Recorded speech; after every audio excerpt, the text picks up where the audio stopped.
Hey, everybody, welcome to the Off Ramp. I am your host, Thomas Jason Anderson. Please share, like, and subscribe. And if you have subscribed, please share with 3 friends. It's important this stuff gets out there. So um, I've been thinking about how to get into this because um, it's a touchy subject. And I said, oh man, I could name names and get people in trouble, but I thought that's not cool, because um, just the way I live life, no harm was done to me personally. I have heard stories of people, and I know of people who have gotten caught up in things in DC.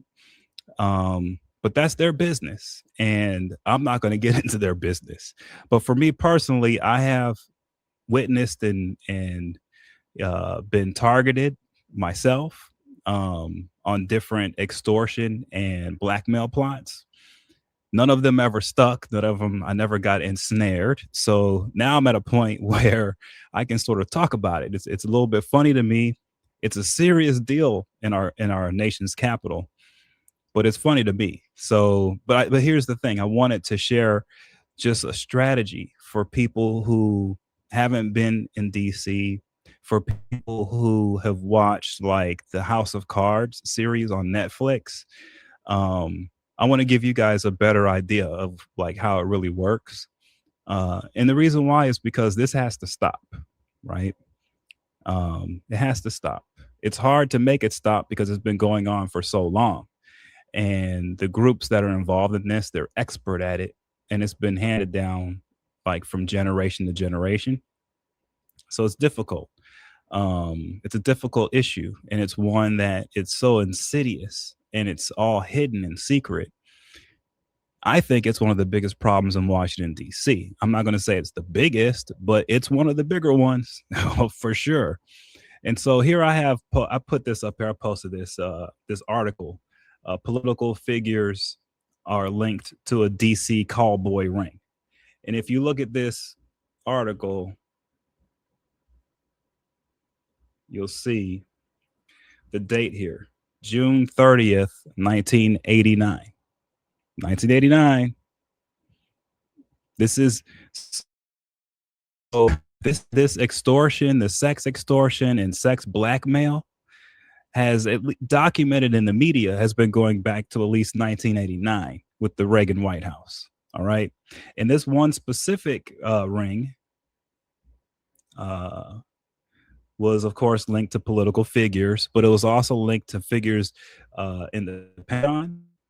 It was it was members of the media. There were people in the Washington Post, and what happened is people came across some of the receipts because back then they were using the credit card the swiper things. If you guys, if you're old enough to remember that, they had these little. Back in the day, you could like pay for things with your credit card by just having it swiped. And when I say swipe, I don't mean like electronically, physically, where they would use a special receipt that had 3 different layers of paper on it. And the bottom layer was like copier paper. And they put the card in place and they would run this little thing, this little arm over it, and it would press the credit card down into this paper and it would create an imprint in ink, and the person would sign it, and that's how you would pay. And these companies would use that to get payment from the credit card companies. A lot of them they'd call it in and say just to check to make sure that there were available funds and that the card wasn't canceled. But these receipts were hanging around, and people in the media space, people in the Pentagon, you name it, they were they were clients, and they were doing things with underage male prostitutes. And it got so bad that they were pulling strings to get these male prostitutes to be able to take tours of the White House when Ronald Reagan and his wife Nancy were away on trips. So they would go away, and then the Secret Service would usher in, the underage boy prostitutes to take private midnight tours of the White House. That's how deep and serious sex ring got. And it was all about blackmail and extortion at the highest levels. They were extorting, like I said, Pentagon officials in the military. They were extorting politicians, on and on and on. Right. So, um, so this was a serious deal back in 1989. The problem is come when you fast forward to present day, that group kind of never went away. They just expanded, and other people came into the fold into this sort of network of things. Jeffrey Epstein being one of them, but he isn't the only one. Like there are many, many people who are running these extorting blackmail rings, and it's like you never know who it is because it's so extensive, it's so broad. So I'm doing this to help people who may be going into Congress soon, staffers, someone who may be taking a job there in the media, someone who may be trying to get a job with a lobby shop, um, and you've been to DC before. Well, you better listen to what I have to say, because if you don't listen to what I have to say, they will get you and you will have your life turned upside down. With that said, on the outside, it'll look like you've improved your life, because once they have you blackmailed, they take care of you. They pay you well. Like you can actually like never do your job and you still get paid. That's sort of why Washington D.C. is so dysfunctional now. No one's doing anything because they don't have to do anything. All they have to do is make sure they vote a certain way, make sure they keep their mouth shut, make sure they keep things moving. And if you do that, then you'll get your pay, you'll get your little side gigs, you'll get whatever, prostitute thing you want, and life goes on, right? But the thing is so many people have been ensnared. I don't want to put a number on it, but I think it's pretty extensive, because when they came toward me with that stuff, I was shocked. And the reason why I was shocked is because I was rarely in Washington D.C. Even though my job was in D.C., I was rarely there physically. I was always down here in Florida, and I would go up to DC once every other month or something. Um, Everyone I worked with was in DC, but I worked from Florida, so it surprised me when um, a plot came my way, right? And so I'll give you a story so you guys can know like how this works, right? So I went up to DC one time to have a meeting with some journalists who were having a dinner party with a high level person in the White House whose top staffer was having a birthday party. Okay. And they were having his birthday party at a restaurant. And this restaurant was a, very popular restaurant in DC. And the people that were at the party, it was speech writers for like the Secretary of Department of Energy, other staffers within the Department of Labor. I mean, this was all people within the staffers within the White House. I mean, it was something else. On top of that, there were members of the media, people who worked for CNN, people who worked for the New York Times, Washington Post. Um, and so it was all good. And I was, having a good time, talking to everyone, meeting people. It was a great way for me to connect, right? And in the midst of it, there was a member of the media who asked me a question about the Treasury Department and their sanctions program, OFAC. And she wanted to know more about it. She knew from people who had worked with me that I was sort of an expert in that area, that I dealt with that a lot. And so she wanted to know more about it. And I was talking to her about it a little bit at the party. I didn't want to be all boring talking about that stuff. So, we exchanged numbers, and I was like, okay, cool. And I'll probably talk to her again sometime during the week. Well, I get to my hotel room, and who's calling but her? Now, here's the thing.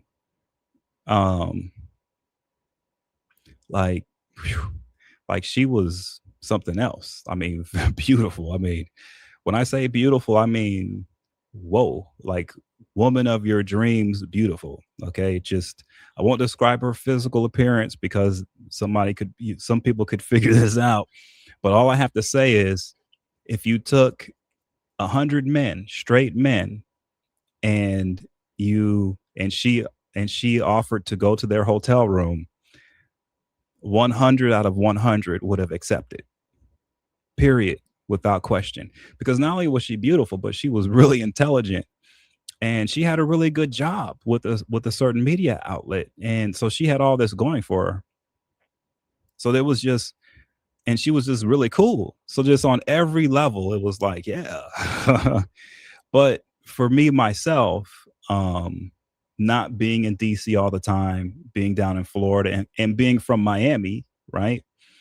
Man, I kind of know how this stuff goes. Just being from Miami and being from the parts of Miami that I'm from. And the other thing is since I'm from Miami, I've seen beautiful women all of my life, all of my life. So a beautiful woman for me is not going to be, such a big deal. Now, if I was coming in from Iowa or Indiana or something like that, probably that she would have taken me down. Okay. Like I say, she probably would have taken me down. But being from Miami and having the experiences that I had, I politely declined. Okay. And what let me know that, things quickly spiraled from there because I tried then to contact her about the about the Treasury Department story in OFAC, and it was like she wouldn't answer her phone. When she did answer, she was like, "Yeah, yeah, we can talk." She was trying to dodge, and I was like, "Oh God!" Like that was just really she was just really trying to get me uh, sexually involved somehow, some way. That's what it was all about. It had nothing to do with work at all. And the thing is about that is some people could say, well, she just wanted, she's young, she just wanted to date you, to have a good time kind of thing. Yeah, nah, I don't think so. I'm not the kind of person that's that. I'm not open. You can tell when you speak to me, I'm not the party type. I'm not the type that's gonna have one night stands. I'm just not that kind of person. So a woman's just not going to throw herself at me like that, especially not first night meeting them. Yeah, ain't going to happen. So I was never able to work with her, of course, because the only kind of working she wanted was, a sexual relationship. And the danger in doing it is this, right? Let's say I had invited her. Okay. It's almost guaranteed that this so the group that I was with at the time, these were powerful people and they were working for powerful people. It's almost guaranteed that that encounter would have been videotaped somehow, some way. And that's how they get you. Okay. It's not that you're having a sexual relationship with someone, it's that they record this stuff. They get photographs, and then they use that to extort you, to blackmail you. Okay. And how do I know? Because I know people who were in serious relationships with people who had high level jobs in Washington, D.C.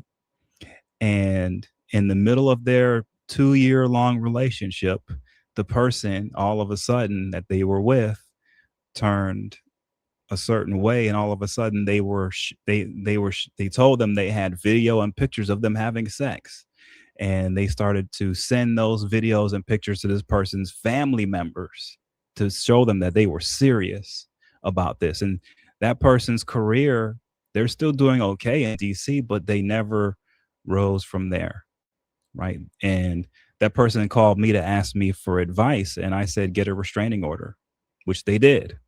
They got a restraining order, and I think that was the smartest thing she could have done is get that restraining order. But in Washington D.C., when you're there, in order to avoid these plots and tactics that are constantly being thrown at you, the main advice I would have is to stay celibate. If you're going to work in Washington D.C., you really just can't have sex. That's just the truth. You just can't. You got to leave it alone. You have to be 100% celibate. You can, if you try to date someone, if you try to have sex, I'm telling you, you're going to get caught up. It's guaranteed. It's that bad. And here's the other thing you have to do. You cannot use dating apps. I don't know how in the world these groups have access to dating apps, but I've heard so many stories of people getting blackmailed and sextorted from the dating apps. It's like those dating apps are loaded with spies, right? Just loaded. So if you're working in DC in any way, even if you're a low level staffer, you are a target. If you use those dating apps, they're going to get you. They're going to get you. It's just a matter of time. So stay celibate. Don't use dating apps at all. Number three, if you're going to hang out in Washington, D.C., which you have to do, it's a social city. If you want to advance in your career and you want to, you know, do well within your group of people professionally, you're going to have to hang out. If you hang out, you have to go with another person who you know is also celibate and also doesn't use dating apps. Period. You can't be by yourself. You and the other person you're with has to be someone who's celibate, and it has to be someone who does not use dating apps. If you do this, you will basically dodge 99% of the problems. Okay. But here's where it gets deep. And here's the really big issue. Let's say you dodge it all. Even if you dodge it all, they will still come for you. Because what I found is that this when these guys get extorted and they get blackmailed with video evidence, the kind of stuff that Jeffrey Epstein was doing, when they get that on you, it's not just they don't just let you hang out in the wind. No, no, no. They plug you into the group, and what happens is it becomes a cult, basically. Okay. And as I said before in the beginning, this has been going on since 1989 at the least, way longer than that, I can tell you. Okay. But it's been going on so long that there are established cults, sex cults. And I call them sex cults because their number one tool of getting at people is through sex. Like, as a matter of fact, if you speak to some of them, they think that sex is everything, that without that, nothing can happen in the world. Period. This is what these guys believe. So there are these sex cults, and they're comprised of very powerful people. Um, People of high status, people you would never expect would be involved in a cult. And then they mix the cult atmosphere with things like masonry and other religious weird stuff. And so these sex cults then become sort of like demonic sex cults where they start performing rituals. And I mean, this is where it goes, guys. I got to tell you. And so when you're running into these people who are trying to get you ensnared, if you're going to DC, you're probably dealing with a cult. Now, here's the issue with that. If you can dodge a cult and not get ensnared, they're not going to give up. As a matter of fact, they're now going to see you as an enemy. And since they're a cult, if they can't get you with the sex, they're going to try to get you any other way. What does that mean? I can tell you what it means. What it means is that they are going to hack your phone, your devices. They're going to go through all of your emails. They're going to find and discover who are the closest people to you. So if they can't get you, they're going to get your spouse. That's right. If they can't get your spouse, they're going to get your adult child. If they can't get your adult child, they're going to get your cousin, your uncle, your friend, whoever it is, anyone who you speak to regularly and is important in your life, they're going to go after those people. Now, here's the issue. So let's say like you've listened to this video and you've taken my advice. You've stayed celibate. You've stayed away from the dating apps. When you do hang out, you're with someone else that's celibate and off the dating apps. Let's say you do that. Well, what happens if your spouse gets blackmailed? What happens if a staffer in your office, let's say your chief of staff, let's say you're an elected official, what if your chief of staff gets blackmailed? What if all of your staff members get caught up in this? What if your best friend? What if, your high school buddy, whoever it is who's close to you, what if these people get ensnared by these sex cults. What happens is they blackmail that person to come after you, the person they couldn't get. And they create chaos in your life. They basically make it so that if you're an elected official or someone with some responsibility, they make it impossible for you to do your job because they're coming at you in your personal life. And the people around you who are distracting you, who are doing things to trip you up, to get in your way, to argue with you for no reason, day after day after day, these people are being blackmailed. So they have to do it. And they're not going to tell you that they're being blackmailed.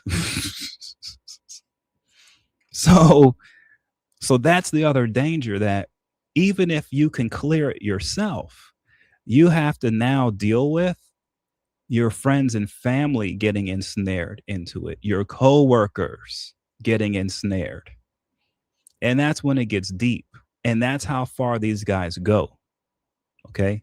So this is a tremendous challenge. If you're trying to get a job in DC, if you're trying to be an elected official in Washington, DC, this is a massive challenge to get around this, because even if you personally can do it, you better be careful about your inner circle, because I'm telling you, they will come after them. And your inner circle of people, they're not going to be aware of this, because the kind of people they're going to send their way, look, when they hack your devices and they go through your emails, they go through all your stuff, they dig into people in your inner circle. They dig into their histories too, and they find out what it is they're attracted to, what it is that they like. And if they have to take 6, 7, 8 months, a year of getting in on somebody around you to finally break them down, they will do that.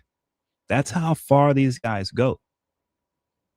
So what that means is, if you're going to go to DC, if you listen to what I'm saying and you stay celibate, you stay off the dating apps, you always go out with someone else who's celibate and is off the dating apps. If you do that, the other thing you have to do is you have to keep those in your inner circle tight, close to you. You have to speak to them daily. You have to let them know, hey, if anyone comes to speak to you who you don't know, you need to let me know who that is.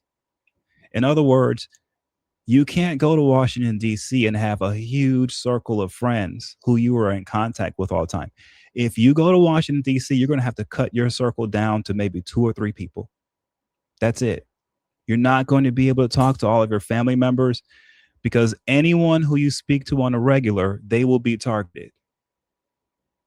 So that's the other big thing you've got to do. You have to trim your inner circle down to the bare minimum, 2 or 3 people. Okay. And you have to stay in contact with those people, and they need to know, hey, you may be targeted. They have to be trusted, these people. And if anything comes up with them where they start to change around you in a way where it's negative and you can feel the energy like dragging on you, you might probably have to cut them off quickly. Unfortunately, you can't wait and just think, oh, this person's going through a rough spot in life. No, no, no, no. If you are in Washington, D.C., and someone in your inner circle starts to spiral down for some reason in a negative way, you got to cut them off right away. Got to cut them off. You can't. You have to be brutal about this. You got to be serious. If you're not, they're going to get you. So here's the other word of advice I have on this. So let's say you do everything I'm saying. Let's say you're serious about it. You do this, right? They're still going to come and approach you. They're still going to try. When they try, you cannot respond in a way of like, get away from me. I know what you're trying to do. Don't do that. Don't do that. Because the sex approach is their primary approach, but they have other ways. Okay. They can make up things on you. You gotta be careful. Don't make them mad. You got to sort of play the game with them. You have to know that you're secure and you're good. And when they send some bait your way, when they send a honey trap your way, you got to sort of play with the honey trap. You got to make them think that you're interested. You're going to have to go out with them. Like I say, make sure you take a second person who's trusted. You're going to have to socialize with them, talk to them. You have to make them think that they're breaking down your walls, and it's just a matter of time before they get in there. You got to make them think that, because as long as you do that, they will keep these people coming at you that way, and you already know they can't get you like that. So as long as they're focused in on doing that, they're not going to go to the other things they try to do, which the other things are scary as hell. These guys can get real nasty. So if the honeypots come your way, make it seem like they can get you. Make it seem like you're super interested. You got to play them. You got to be smart about it. You can't go into DC thinking, well, I got it all tightened down. I got it locked up. I got brick walls around me. Trust me when I tell you, they will blow up those walls. They will find ways. Don't do it. And if you let them know what your walls are, I'm telling you, they will dismantle those walls. So it's best to play dumb. Pretend like you don't know any better. Pretend like, oh, I've never been around this before. Because that gives them the false hope that they can get you, and they'll spend a lot of time and resources on something that you already know they'll never get you on, and they'll be running around spinning in circles. And while they're spinning in circles, you can keep receipts on them. You can start to build your own case on them and the people around them who the honeypot's close to. You can get some things done. You now can dig into them. And that's sort of what you're going to have to do when you're in DC. It's not enough to have up the perfect defense. You're going to have some offense too. And the way you have that offense is through patience and through playing dumb. Play real dumb, but be very patient and keep thorough receipts. And what will happen is you'll be able to get enough on them in the honeypot situations so that if they try to amp it up and go at you another way, you've got the receipts to get them on what they previously tried to do. So they have to leave you alone now. That's the way you got to do it. So this was a tutorial, guys, on the sex extortion in Washington, D.C. and blackmail, how to avoid it, how to be able to deal. I'm sorry to break it to you, but you're going to have to be celibate if you work in Washington, D.C. You don't have a choice. I'm telling you now, you don't have a choice. You're going to have to be celibate, and you better stay away from those dating apps. Don't ever use a dating app. Get your circle of people tight. Have very few people you trust that you speak to regularly. Okay. And keep an eye on everyone around you who's close to you. If you're on a high level, you have staffers, teach your staffers what I'm teaching you guys now. Show this video for training for them so that they know. Serious. I'm not playing games. This is how you survive this. This is how you can do your job and not get ensnared in what everyone is getting ensnared in Washington, D.C. with, is this blackmail extortion stuff. Okay. I'm just telling you, this is what's up. Hopefully, if enough people listen, people start taking it serious, start doing these things, we can start to see a difference in Washington, D.C. But until this is broken down, we're going to continue to see dysfunction, guys. It's going to be a dysfunctional place. It's not about politics that's creating the dysfunction in D.C. It's this extracurricular activity crap that's creating the dysfunction, straight up. And like I said before, it's not just the political space. It's the media space as well. It's the lobbying space. It's the consultant space. Anyone who's involved in Washington, D.C. at all will be exposed to the sex cults. You will be exposed to honey traps. It's going to happen. There's no way to avoid it. So take my advice, stay celibate, stay off those dating apps, only hang out with somebody else that you know is celibate, that's staying off of dating apps. Do your business. Keep your inner circle tight. Keep an eye on your staffers. Keep an eye on anyone you work with. Make sure that they're following the same thing you're following, and you'll survive it and you'll do well. Okay? So I'm praying for you guys out there. It ain't easy, I know. And I'm sorry for those of you who have been caught up in this, that you didn't have me around to teach you how to avoid this. I'm sorry that it's too late for you. And it really is too late for you, because once you get caught up with these guys, they never let you go, unfortunately. I know too many people who are caught up and they never let you go. I'm sorry. I'm really sorry, guys. But for everyone who's going in new, take this lesson. Listen to what I'm saying. And for everyone out there, if you like my content and you want me to continue this, which I'm going to do, there's other issues in DC I'm going to cover here. Please subscribe. If you have subscribed already, please tell 3 friends. Please share and like. I am Thomas Jason Anderson. This is the Off Ramp. I will talk to you guys again soon.